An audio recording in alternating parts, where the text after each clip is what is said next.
하나님 아버지, 이 시간 이 자리에 온 것이 우리의 힘으로 온 것이 아닌 것을 고백합니다. 우리의 마음을 불러주시고 우리의 육체를 거듭케 하여 주사 이곳에 오게 하신 분이 하나님이시요, 우리의 귀를 열어주시고 우리의 눈을 열어주사 주의 말씀을 듣고 주의 말씀을 볼 수 있는 능을 주신 분도 주님이심을 고백합니다. 이 밤에 주님께서 예비하신 주의 은혜 가운데 거하게 하여 주시고 이 시간 헛되지 아니하도록 주께서 역사하여 주시옵소서. 주님, 부족한 아들이 주의 말씀 가지고 있었습니다. 십자가 가운데 주께서 가여 주시고 오직 주의 말씀만이 선포되어 줄 수 있도록 역사하여 주시옵소서. 감사드리고 예수님의 이름으로 기도드렸습니다. 아멘. 예, 감사합니다. 다 같이 일어나셔서 오늘 본문 말씀 같이 합독하시겠습니다. 오늘 본문 말씀은 시편 78편 9절 딱 한 절입니다. 같이 큰 소리로 같이 읽겠습니다. 시작. 에브라함의 자손들은 무장의 활을 지니고 있었지만 전투하던 날에는 뒤로 물러나고 말았다. 한 번 더 같이 합독하시겠습니다. 시작. 에브라임의 자손들은 무장의 활을 지니고 있었지만 전투하던 날에는 물러나고 말았다. 예, 자리에 앉으시면 되시겠습니다. 예. 일주일 동안 우리 잘 지내셨는지 옆에 있는 분들에게 잘 지내셨어요? 라고 한번 좀 인사하시겠습니까? 그래도 예, 앞뒤로 좀 인사하시겠까요? 예. 저는 이렇게 교회에서 이렇게 앉아 있는데 뭐 축복합니다 뭐 이런 인사를 하라 하면 낯이 가려워가지고 좀 평상시에 쓰던 태도대로 그냥 잘 지내셨어요, 그런 인사가 저는 제일 마음이 편한 것 같더라고요. 제가 저희 집 사람과 이제 뭐 긴 기간 아니었는데 이렇게 사귀던 시간에 집 사람 손을 좀 자주 잡았었습니다. 이렇게 잡았었는데 저희 집 사람이 이제 나중에 저랑 결혼하고 난 다음에 그런 이야기를 하더라고요. 자기가 이제 저하고 결혼한 이유가 제가 손이 따뜻해서, 참 이 남자 참 손이 따뜻하네, 그래서 저한테 이제 반했대요. 근데 이제 저는 좀 아니었던 게, 제가 원래 몸이 좀 허약해요. 몸이 좀 많이 허약해서 한의원에 가니까 저한테 진맥을 이렇게 할 때마다 저한테 허열이 있대요. 허열. 이게 한방에서 쓰는 용어인데, 사람이 이제 몸에 기가 쇠하니까 몸 안쪽에 있어야 될 열이 안쪽에 있지 못하고 그냥 피부 바깥으로 이렇게 나오고 몸 속은 이제 허하고 냉한 거예요. 쉽게 말하면 병자라는 거죠. 근데 이제 이 허열증이 있는 이 병자가 이렇게 잡아놓은 손에 우리 집 사람은 이 남자는 손이 참 유난히 따뜻하네. 예, 우리 살다 보면은 이런 오해를 하며 살 때가 참 많은 것 같습니다. 오늘 시편 78편 말씀인데, 오늘 시편 78편 말씀도 그 오해와 관련되어서 어떤 한 지파에 대해서, 자손에 대해서 시편 기자가 이야기하고 있습니다. 시편 78편은 이스라엘 백성이 과거에 있었던 일을, 선조들의 일을 후손들이 다시 되풀이지 않게 하기 위해서 시를 만들게 됩니다. 그리고 그 시를 자손들이 계속 읽고 계속해서 암기하고 계속해서 낭송함으로 말미암아 조상들처럼 그런 죄악 가운데에, 그런 잘못 가운데에 빠지지 않기 위해서 저 시편을 적었습니다. 시편 78편의 역사적인 배경에 대해서는 학자들 사이에 이견이 좀 많이 있습니다. 어떤 사람들은 저게 아마 다윗이나 솔로몬 시대 때 지어진 시편일 것이라고 생각하고요. 어떤 사람들은 그게 아니고 아마 남북 이스라엘 시대 때, 그러니까 북이스라엘과 남유다 시대 때 만들어진 그런 시일 것이다. 아니면 북이스라엘이 망하고 포로기 때 만들어진 시였을 것이다.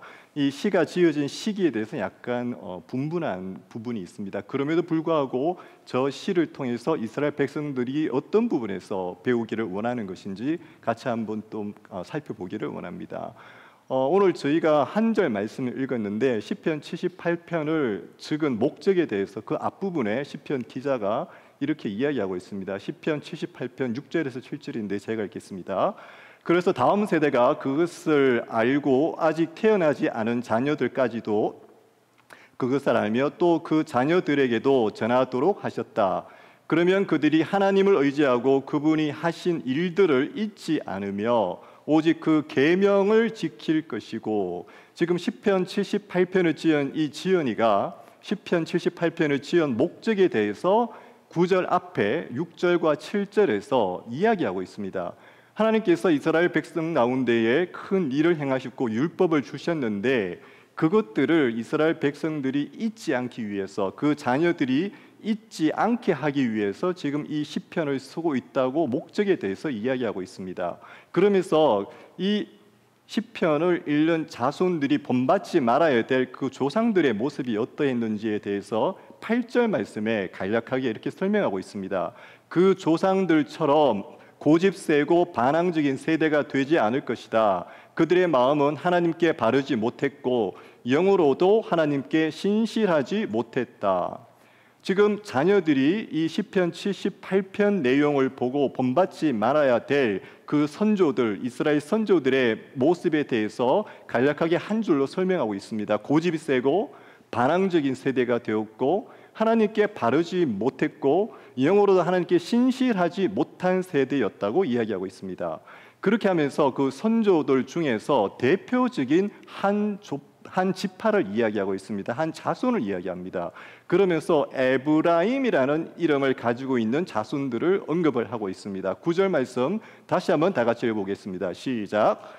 에브라임의 자손들은 무장에 활을 지니고 있었지만 전투하던 날에는 뒤로 물러나고 말았다. 예, 저희 교회가 사용하고 있는 우리말 성경에는 뒤로 물러나고 말았다라고 적혀 있습니다.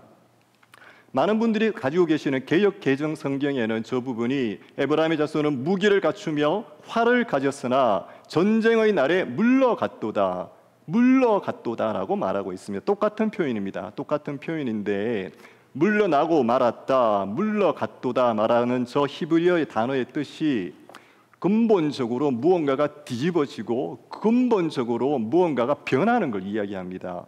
무언가가 달라지는 거예요. 무언가가 갑자기 변화되어지고 전복되어지는 거예요. 무기를 가지고 활을 가지고 있었습니다. 그리고 전쟁의 날에 임했습니다. 그런데 전쟁의 날에 변화되는 거예요. 물러나는 거예요.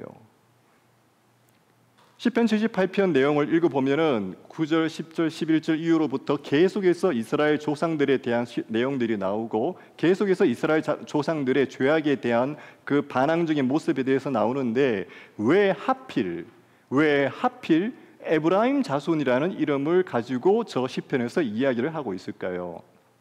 왜 하필? 도대체 에브라임 자손에게 어떤 일이 있었길래, 에브라임 자손이 도대체 뭘 잘못했길래 왜 시편 78편에서 하필이면 다른 지파에 대해서는 이야기를 하지 않고 왜 에브라임이라는 저 한 지파, 저 한 자손들의 조상들에 대해서만 이야기를 하고 있을까요? 물론 시편 78편은 이스라엘 전체를 대변하고 있는 내용이지만 그 중에서도 그 전체를 대변하는 그 지파의 이름으로 에브라임 지파를 이야기하고 있습니다.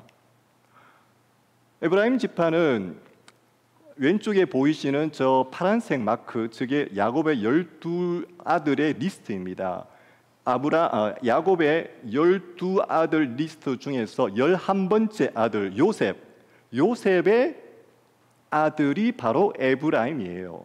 쉽게 말하면 12명이나 되는 삼촌들이 있고요. 그 삼촌들 밑에 11번째 야곱의 아들 중에서도 므낫세와 에브라임이라는 두 아들이 있는데 그 두 아들 중에서도 막내 두 번째예요. 12지파에는 아예 근처에도 못 갈, 그 삼촌들하고는 아예 근처에도 못 갈 저 손자뻘 되는 손자들 중에서도 막내 손자, 이스라엘의 그 아들들의 순서로 따진다면은 그야말로 볼품없고 아무런 관심을 받을 수 없는 그런 지파예요. 그런데 창세기 48장에 보면은 야곱이 이제 병들고 요셉이 그 므낫세와 에브라임 자기의 두 아들을 야곱에게로 데려가서 축복 기도를 받게 됩니다. 야곱이 에브라임과 므낫세를 기도해 주는 장면에서 야곱이 이렇게 얘기합니다. 이제부터 에브라임과 므낫세는 르우벤과 시므온, 저기에서 말하는 르우벤과 시므온은 야곱의 12아들, 그 중에서도 첫째를 이야기하는 거죠. 르우벤, 나의 첫 아들, 나의 일반적인 12명의 아들들처럼 요셉, 너의 아들 에브라임과 므낫세는 이제 내 12아들들처럼 내 아들이 될 것이라고 야곱이 이야기합니다. 쉽게 말하면 12지파의 일원으로 이제 입양이 되는 것처럼 이야기를 합니다. 그리고 에브라임과 므낫세가 요셉이 데리고 가서 야곱에게 축복 기도를 받게 되는데, 야곱이 이제 이 애들은 나의 아들이들이다 이렇게 이야기하고 난 다음에 관습적으로 보면은 첫째 아들인 므낫세 머리 위에 오른손을 얹고 막내 둘째 아들인 에브라임 머리 위에 왼손을 얹어야 되는데 이걸 엇갈리게 됩니다, 야곱이. 그래서 오른손을 이 에브라임 머리 위에 올리고 왼손을 므낫세 머리 위에 올리게 됩니다. 그래서 요셉이 아버지가 나이가 드셔서 뭔가 헷갈리는가 보다, 아버지 그게 아닌데요. 이러니까 야곱이 나도 알아.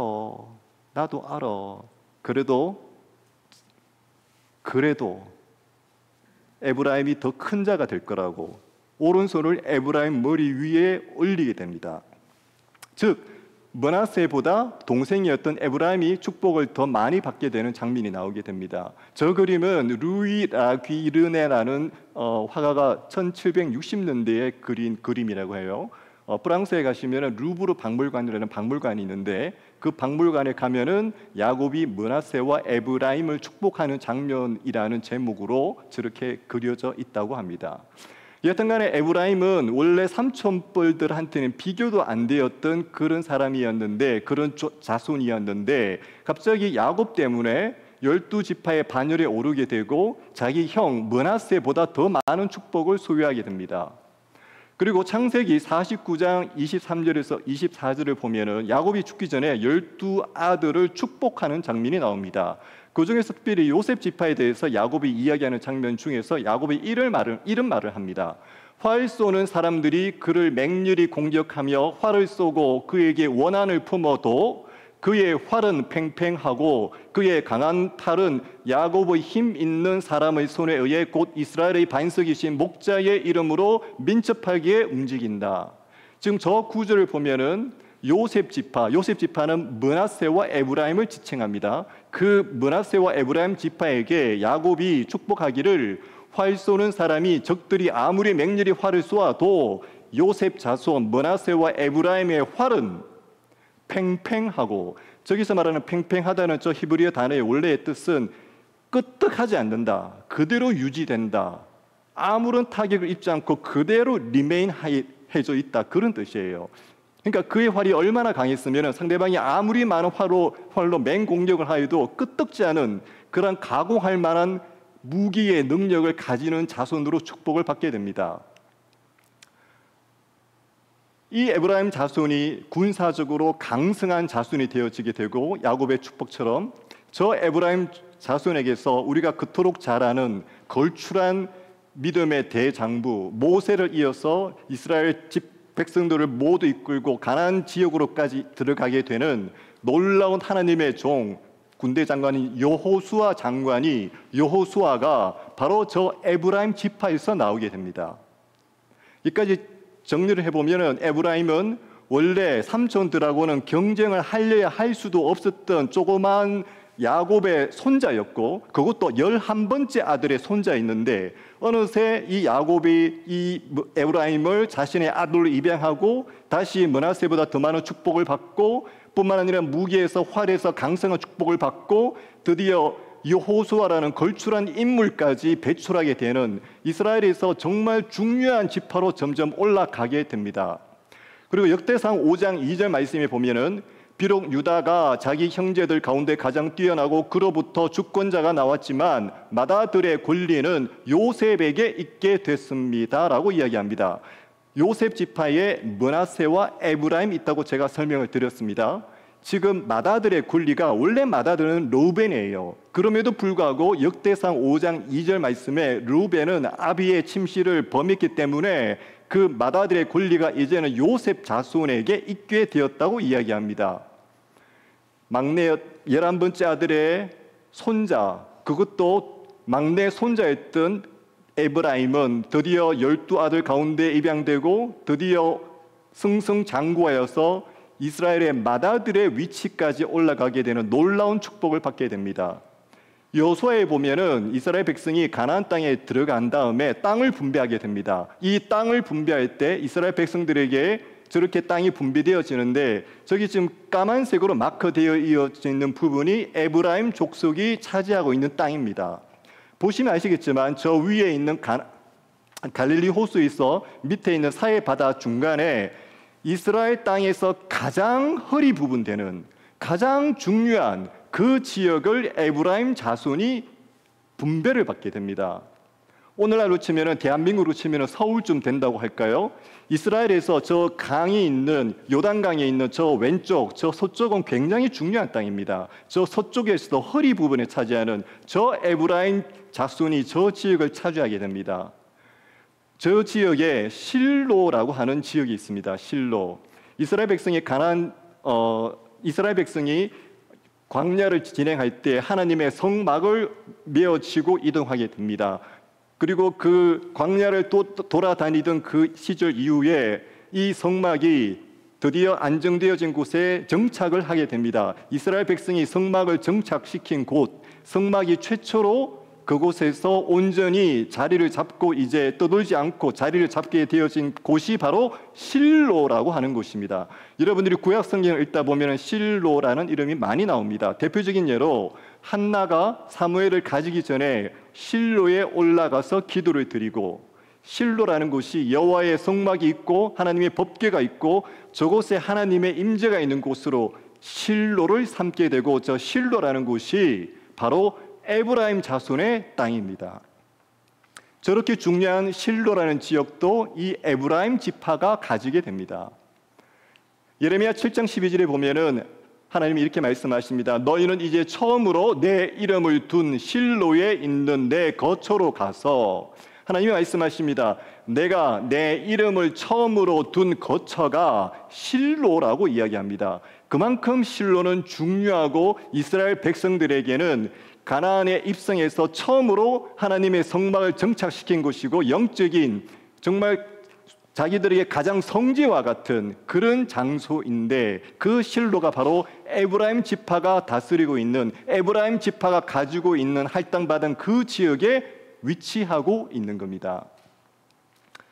여기까지 보면은 에브라임 자손은 그 누구보다 많은 축복을 받고 그 누구보다 상상할 수 없는 상승을 이룬 지파입니다.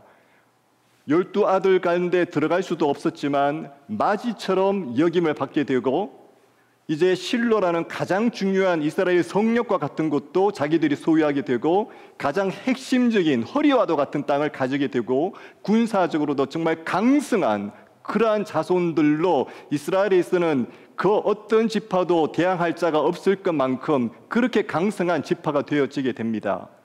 그런데 오늘 성경 말씀에 시편 기자는 이 에브라임 자손이 전쟁의 날에 무기와 활을 가졌으나 물러갔다고 이야기합니다. 도대체 에브라임 자손에게 무슨 일이 있었을까요?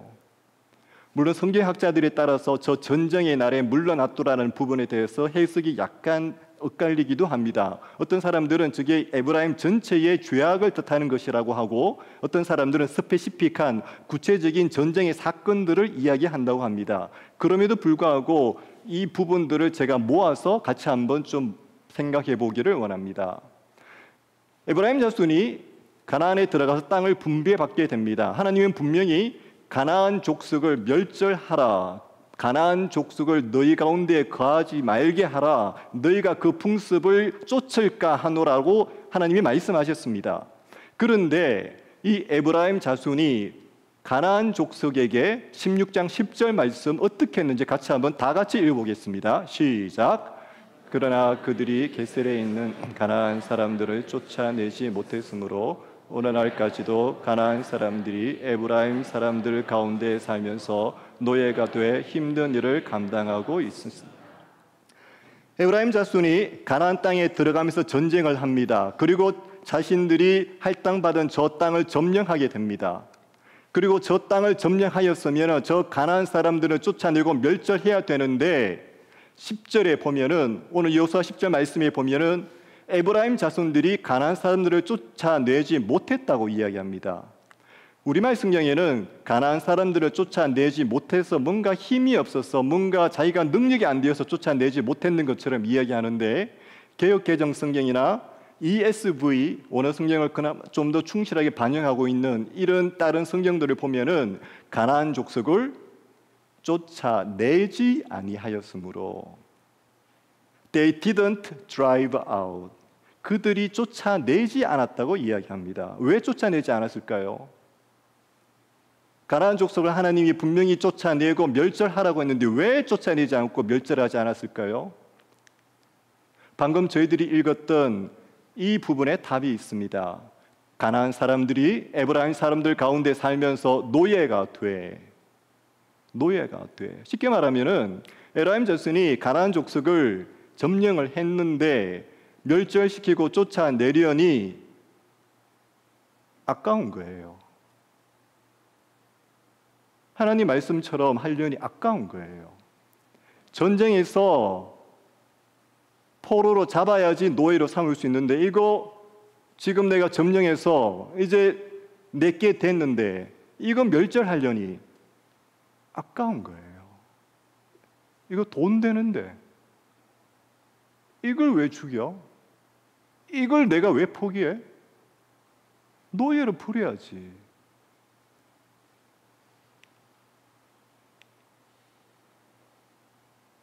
그리고 사사 시대 때 암몬 족속이라는 족속이 나옵니다. 지난주에 우리 권순우 목사님께서 말씀하셨는데 암몬 족속은 이스라엘의 동쪽 가운데 거주하고 있었던 이방 족속이에요.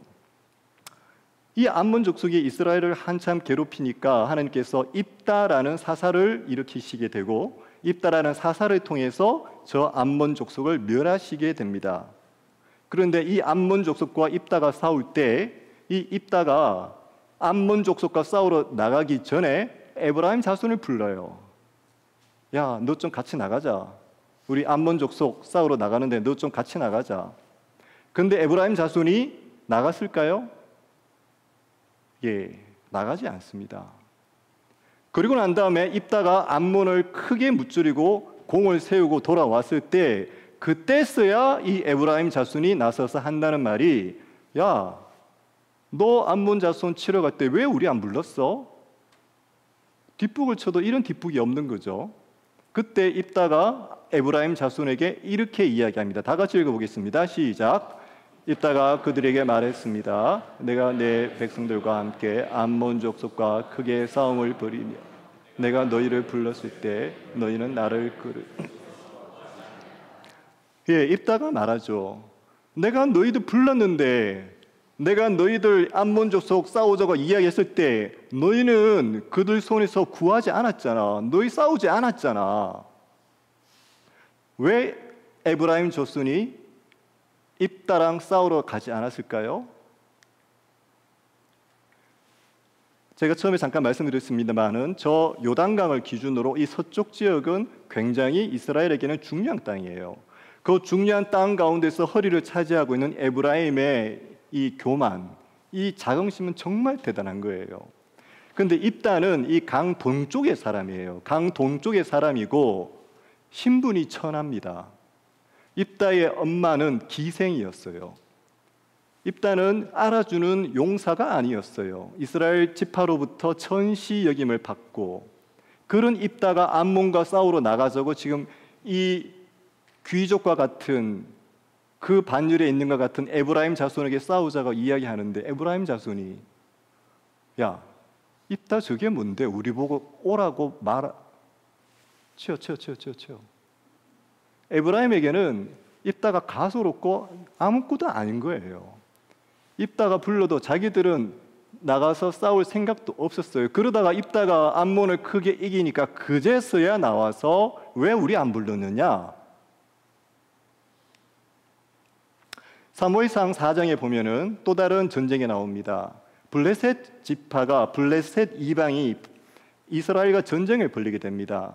블레셋 자손은 아벡이라는 저 왼쪽 위에 있는 아벡의 진을 치게 되고 이스라엘 자손들은 에벤에셀이라는 왼쪽에서 조금 오른쪽으로 있는 저 지역에 진을 치게 됩니다. 그리고 아까 전에 말씀드린 하나님의 궤는 실로라고 하는 오른쪽 저 끝에 있게 됩니다. 아벡, 에벤에셀, 실로 모두 다 에브라임 지파의 땅입니다. 그런데 이 이스라엘이 블레셋과 전쟁을 하는 가운데 전쟁에서 승리를 못할 것 같아요. 그러니 이스라엘 백성이 야, 실로에 있는 하나님의 궤 가져와, 법궤 가져와, 언약궤 가져와, 언약궤 가져오면은 전쟁에서 이길 것 같아. 그래서 실로에서 언약궤를 가져오게 되고 전쟁에서 그 언약궤를 가져왔는데도 참패하게 됩니다. 그리고 사무엘상 4장 10절 말씀 다 같이 읽어보겠습니다. 시작. 사람들이 싸움에 임하자 이스라엘 사람들은 패해 저마다 자기 진영으로 도망쳤습니다. 이 싸움의 패배로 이스라엘은 3만 명의 군사를 잃고 말았습니다. 예, 저 전쟁에서 지금 저 지역은 에브라임이 할당받은 땅이고 에브라임 자손이 저 지역을 가장 지켜야 될 자손들이에요. 그런데 저 지역에서 전쟁이 일어났고 이스라엘 백성이 패배하게 되고 이때 성경은 이렇게 기록하고 있습니다. 저마다 이스라엘 백성들은 자기 진영으로 도망쳤더라. 성경 어디에도 에브라임 자파가, 에브라임 자손이 목숨 걸고 그 싸움이 끝날 때까지 임했다는 구절은 없어요. 자기 진영에서, 자기 땅에서 이루어진 전쟁이지만 이스라엘이 패하니까 에브라임도 이스라엘과 함께 그냥 도망가는 거예요. 지금 보시다시피 이 에브라임 자손, 그렇게 강성한 무기의 축복도 받고 이스라엘의 어떻게 보면 가장 말제와도 같은 위치에서 가장 높은 곳까지 올라가고 가장 번영하였던 것 같은 이 지파가 번번이 가장 중요한 전쟁의 시점들마다 그 전쟁 가운데서 뒤로 물러나거나 전쟁 가운데 임하지 않거나 전쟁 가운데서 멸하여야 될 것들을 자신의 유익을 위해서 취하게 됩니다. 하나님께서 에브라임 자손에게 한 번 더 기회를 주십니다. 이스라엘이 저렇게 북이스라엘과 남유다로 나뉘어지게 되고 저 북이스라엘은 에브라임 지파의 주도하에 이루어지게 됩니다. 저 북이스라엘의 초대 왕이었던 여로보암 왕도 바로 에브라임 지파 출신이에요. 저 북이스라엘을 설립했던 10지파 중에서 가장 강성하고 가장 컸던 이 에브라임 지파. 그럼에도 불구하고 이 에브라임 지파는 저 북이스라엘을 통해서 완전히 죄 가운데 이르도록 만들게 됩니다. 저기 오른쪽에 있는 금송아지 상을 저 북이스라엘의 가장 위에 있는 단과 가장 밑에 있는 베델에다가 세우고 모든 이스라엘 백성들로 저 우상에게 절하게 합니다. 호세아가 이렇게 이야기합니다. 에브라임이 우상에 딱 붙었다. 그를 홀로 내버려 두라. 호세아가 에브라임이 얼마나 우상을 섬겼는지 에브라임이 우상과 딱 붙었다고 이야기합니다. 에브라임이 우상을 섬길 뿐만 아니고 그는 경제적으로도 엄청난 죄악들을 저지르게 됩니다. 호세아서 12장 7절 8절 다 같이 읽겠습니다. 시작. 상인들은 속이는 저울을 손에 들고 착취하기를 좋아한다. 에브라임은 말한다. 나는 아주 부자다. 나는 재산을 가졌다. 내 모든 재산에 대해서 그들이 불법이나 죄를 호세아를 통해서 하나님이 에브라임의 죄를 지적하시면서 첫 번째는 우상 숭배이고 또 다른 죄 가운데에 경제적으로 날마다 술수와 사기와 속임을 하고 뿐만 아니라 연약한 자들을 착취하고 그러면서 에브라임이 이렇게 말한다고 해요. 나 부자야. 나 재산 많이 가졌어. 내가 가지고 있는 재산 여기에 대해서 내한테 뭐 불법이나 죄가 있는지 뭐 사람들이 어떻게 찾아? 하나님이 어떻게 찾아? 부자가 되면 그만이지. 재산만 많으면 다 됐지. 내가 어떤 방법, 어떤 수단으로 부를 이루든 간에 부자면 되는 것 되나니야? 에브라임의 죄악이 이렇게 관영했을 때 하나님이 호세아를 통해서 예언을 했습니다. 에브라임은 여호와를 몹시 화나게 했다. 그래서 주께서는 그를 벌하시고 주께서 받으신 수모를 그들에게 갚아 주실 것이다. 저기서 그를 벌하시고라고 되어 있는데 개역 개정으로 보면은 그의 피로 그의 위에 머물러 있게 하시며 에브라임이 저지른 그의 피, 그의 대가, 그가 수많은 그 약한 사람들, 약한 영혼들을 착취하고 쥐어짜서 이룬 그 부에 대해서 하나님이 심판하시겠다고 그의 피로 그의 위에 머물러 있게 할 것이라고 이야기하십니다. 그리고 선지자들을 통해서 계속해서 경고의 말씀을 주시지만 에브라임은, 북이스라엘은 회개치 아니하고 결국 아수르 제국의 침략으로 불과 200년 조금 넘은 역사만 이루고 이런 말할 수 없이 비참한 모습으로, 정말 짐승과 같은 모습으로 아수르에게 저 먼 땅을 끌려가게 됩니다. 그리고 더 이상 역사에는 존재하지 않는 완전히 사라진 국가가 되어지게 됩니다.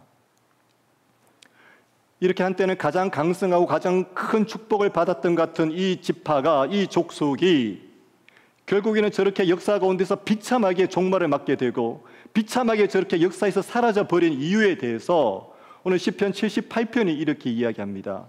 11절 말씀에 그들은 하나님께서 하신 일들과 자기들에게 보여주신 그 놀라운 일들을 다 잊어버렸다.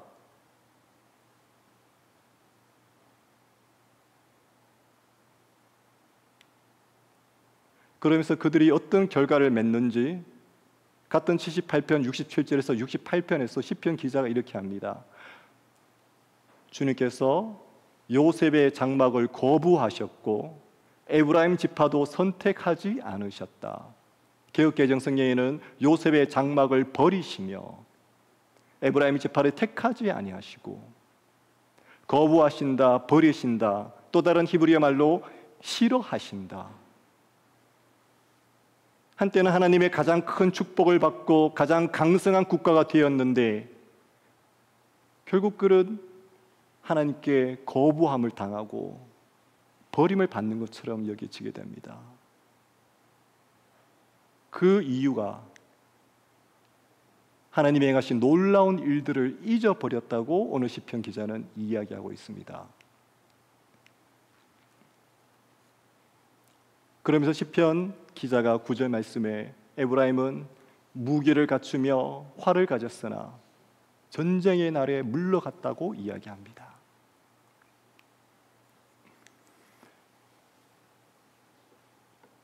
제가 예전에 다니던 교회에서 참 신앙이 신실했던 형님이 계셨어요. 정말 참 인품으로도 그랬고 신앙도 그랬고 참 존경받아 마땅하다 싶을 정도로 의과대학을 들어갔고 의과대학 6년, 인턴 1년, 레지던트 4년, 11년 동안 참 믿음 좋은 자매님과 함께 참 아름다운 모습으로 이성교제를 하셨고 참 많은 사람들이 이제 레지던트 다 끝나고 나면 결혼할 거라고 생각을 했었어요. 예전에도 제가 한 말씀을 드린 것 같은데 전문의 딱 따자마자 전문의 과정 딱 따자마자 어머니 대신에 권사님, 대형교회 권사님이세요. 정말 신앙 좋다고 사람들이 생각했던 권사님이 갑자기 나타나시면서 이제 헤어져야 됐다. 우리 아들 의과대학 졸업했고 우리 아들 전문의 땄으니까 이제 결혼해야 되는데 이제는 헤어져야 되겠다.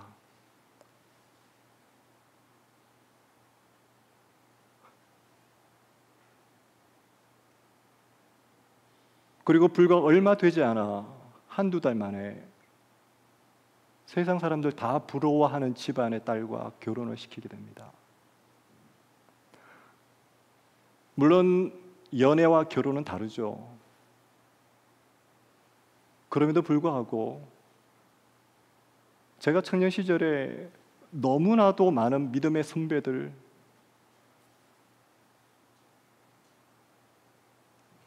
믿음 좋다고 생각했던 분들, 너무나 많은 분들이 인생의 중요한 순간, 인생의 중요한 선택의 순간에 생각지도 못한 부분으로 변하는 것을 제가 너무나도 많이 봤어요.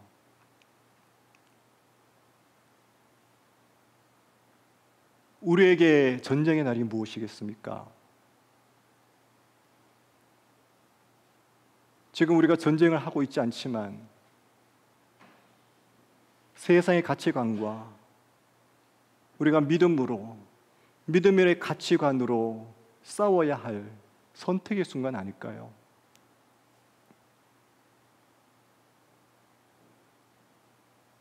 제가 페이닥터 시절이었습니다. 제가 저희 치과대학 선배님 병원에 취직을 했었어요. 신우회 선배님, 치과대학 기독 동아리 선배님, 정말 크게 치과를 성공하신 분이셨어요. 제가 그분 치과에 이렇게 저렇게 해서 취업을 했었는데, 그분 치과에서는 점심시간마다 성경 구절을 외우게 했었어요. 암송을 하게 했었어요. 제가 그 치과에 취직을 했었는데 저희 선배님이 저를 불러요. 저를 어느 날 부르더니만, 우리 치과가 좁아서 너가 같이 일하려니까 이제는 좀 좁으니까 내가 다른 곳에, 저 조금 가까운 곳에 브랜치 분점을 하나 열 것이니까 너 거기에 가서 일을 해라. 아, 예, 선배님, 뭐 가라면 가죠. 근데 이 선배님이 저한테 이렇게 이야기하세요. 근데 너 다니는 교회가 되게 큰 교회라며, 몇천 명 된다며. 예예. 너 그 교회 모태신앙 출신이라며. 아, 예예예.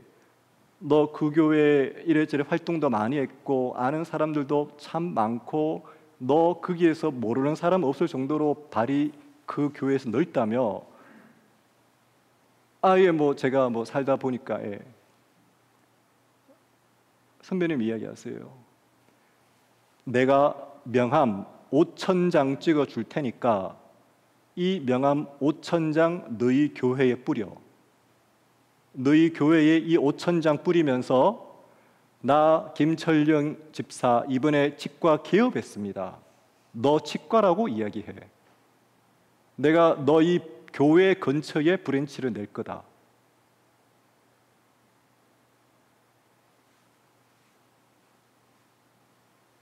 이 선배님이 어떤 분이신지 아시겠죠?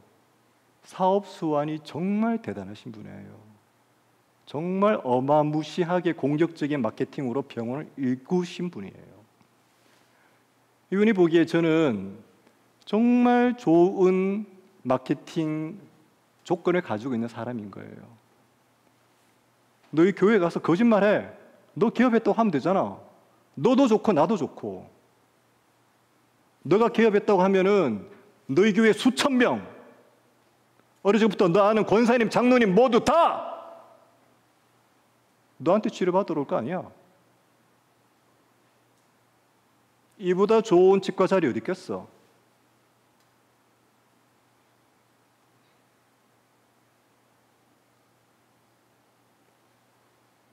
제가 그 치과에서 이래저래 고생하다가 결국 마지막에는 월급도 제대로 못 받고 나왔어요.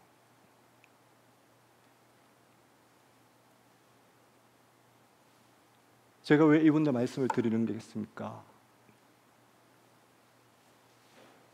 내 아들 의과대학 보냈어.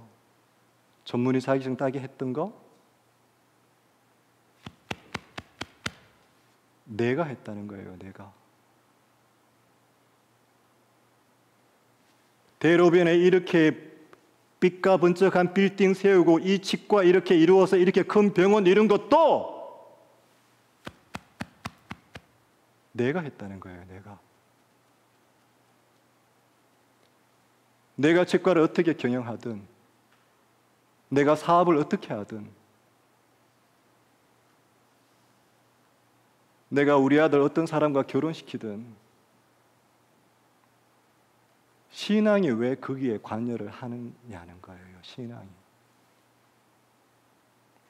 내가 왜 그것에 손해보면서, 내가 왜 그런가 할 때 손해보면서 신앙 생각해야 되느냐는 거예요. 이거 내가 이룬 거고 내 자식 내가 키운 건데, 믿음이 있거나 없거나 잘난 집안 만나게 해서 그 덕으로 병원 크게 해서 성도들 오면은 DC해주고 교회 좋고 우리 좋고,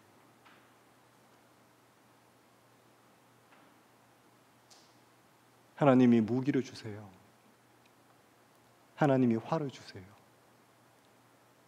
그 이유가 전쟁의 날에 싸우라고.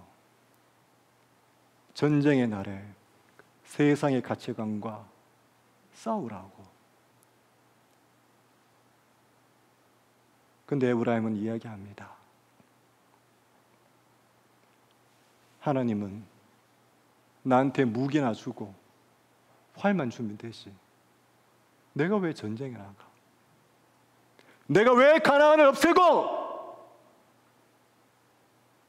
저거 살려두면 내한테 돈 내는데. 내가 왜 내 자존심 구해가면서 저 입다 같은 사람의 말을 들어야 되고?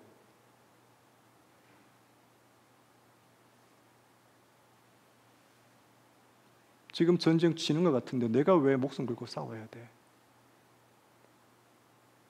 결국 세상에서도 성공하는 게 교회에서도 성공하는 것이고,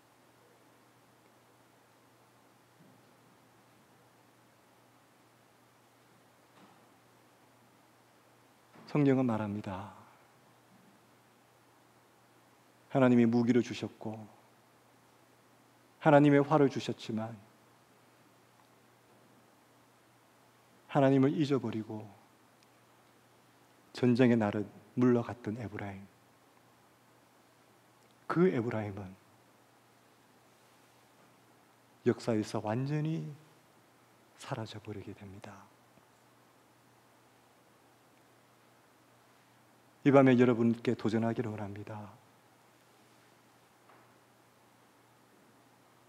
지현 집사님, 우리 반주를 들으면서 한번 묵상하기를 원하는데요. 여러분에게 미국에 올 수 있도록 문을 열어주신 분도 하나님이시고, 여러분에게 보스턴 땅에 와서 정착할 수 있도록 문을 열어주신 분도 하나님이시고, 여러분들에게 자녀를 주셔서 여러분들이 기를 수 있도록 누릴 수 있게 하신 분도 하나님이시고, 오늘 이 밤에, 이 금요일 밤에 이곳에 올 수 있도록 인도하신 분도 하나님이시고,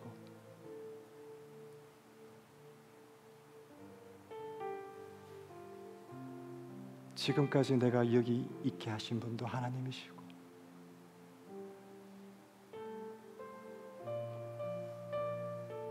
나를 부르사 하나님의 자녀로 삼으신 것도 하나님이시고, 이 자리에 앉아있게 하신 분도 하나님이십니다. 그 하나님이